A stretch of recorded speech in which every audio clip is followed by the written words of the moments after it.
Hi all, അൽ അമീൻ കുക്കിങ്ങിലേക്ക് എല്ലാവർക്കും സ്വാഗതം. ഇന്ന് നമുക്ക് പെട്ടെന്ന് തന്നെ തയ്യാറാക്കാവുന്ന ഒരു ഈസി ബ്രേക്ക്ഫാസ്റ്റ് റെസിപ്പി നോക്കിയാലോ.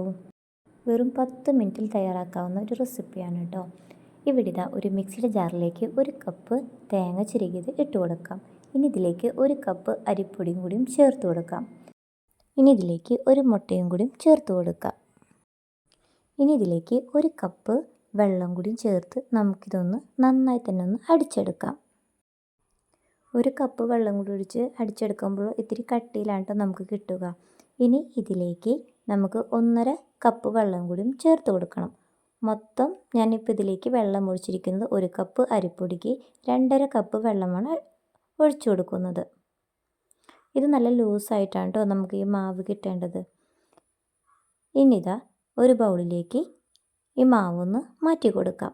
ഇനി ഇതിലേക്ക് ആവശ്യത്തിനുള്ള ഉപ്പും ഒരു പിഞ്ച് പഞ്ചസാരയും കൂടി ചേർക്കണം കേട്ടോ.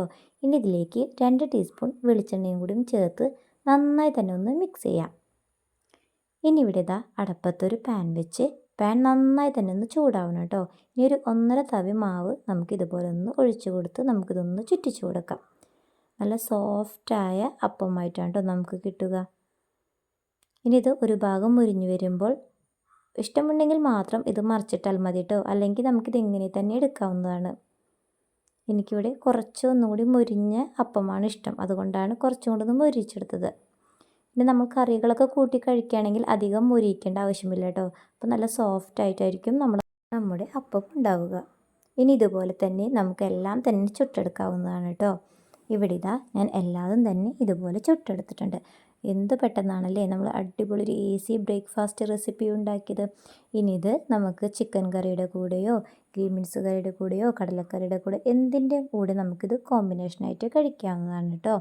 നിങ്ങൾക്ക് എൻ്റെ വീഡിയോസ് ഇഷ്ടമായിട്ടുണ്ടെങ്കിൽ സബ്സ്ക്രൈബ് ചെയ്യാനും ലൈക്ക് ചെയ്യാനും മറക്കല്ലേ.